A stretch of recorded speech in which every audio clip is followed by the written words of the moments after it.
कोई भारत का मेरा भाई बहन, मेरा कोई भारतवासी भूखा न रहे। आज 2 रुपये किलो गेहूं, 3 रुपये किलो चावल के कोटे के अतिरिक्त हर लाभार्थी को 5 किलो गेहूं और चावल मुफ्त दिया जा रहा है। यानी इस योजना से पहले की तुलना में राशन कार्ड धारकों को लगभग डबल मात्रा में राशन उपलब्ध कराया जा रहा है। ये योजना दिवाली तक चलने वाली है। दिवाली तक किसी गरीब को पेट भरने के लिए अपनी जेब से पैसा नहीं निकालना पड़ेगा। गुजरात में भी लगभग 3.5 करोड़ लाभार्थियों को मुफ्त राशन का लाभ आज मिल रहा है।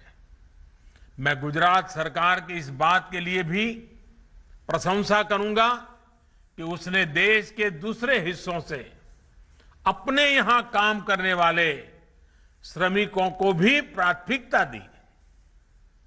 कोरोना लॉकडाउन के कारण प्रभावित हुए लाखों श्रमिकों को इस योजना का लाभ मिला है। इसमें बहुत सारे ऐसे साथी थे जिनके पास या तो राशन कार्ड था ही नहीं या फिर उनका राशन कार्ड दूसरे राज्यों का था। गुजरात उन राज्यों में है जिसने सबसे पहले one nation one ration card की योजना को लागू किया।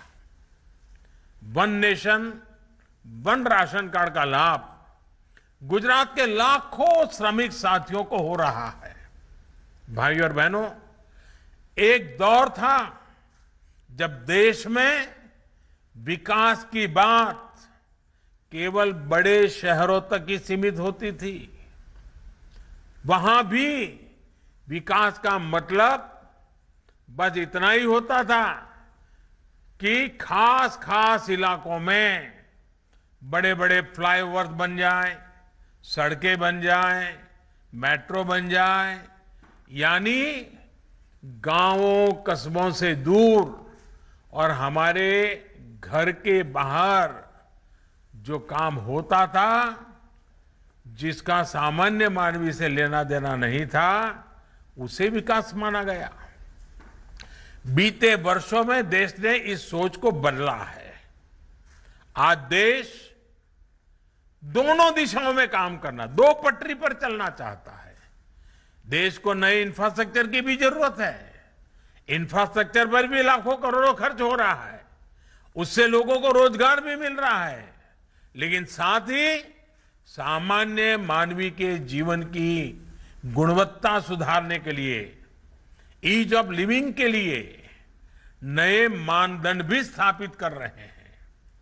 गरीब के सशक्तिकरण को आज सर्वोच्च प्राथमिकता दी जा रही है। जब 2 करोड़ गरीब परिवारों को घर दिए जाते हैं तो इसका मतलब होता है कि वो अब सर्दी, गर्मी, बारिश के डर से मुक्त होकर जी पाएगा। इतना ही नहीं, जब खुद का घर होता है ना, तो आत्मसम्मान से उसका जीवन भर जाता है, नए संकल्पों से जुड़ जाता है और उस संकल्पों को साकार करने के लिए गरीब परिवार समेत जी जान से जुड़ जाता है, दिन रात मेहनत करता है। जब 10 करोड़ परिवारों को शौच के लिए घर से बाहर जाने की मजबूरी से मुक्ति मिलती है, तो इसका मतलब होता है कि उसका जीवन स्तर बेहतर हुआ है।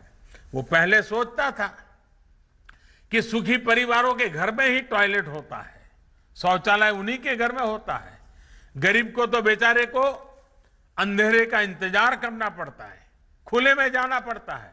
लेकिन जब गरीब को शौचालय मिलता है तो वो अमीर की बराबरी में अपने आप को देखता है, एक नया विश्वास पैदा होता है। इसी तरह जब देश का गरीब जनधन खाते के जरिए बैंकिंग व्यवस्था से जुड़ता है, मोबाइल बैंकिंग गरीब के भी हाथ में होती है, तो उसे ताकत मिलती है, उसे नए अवसर मिलते हैं।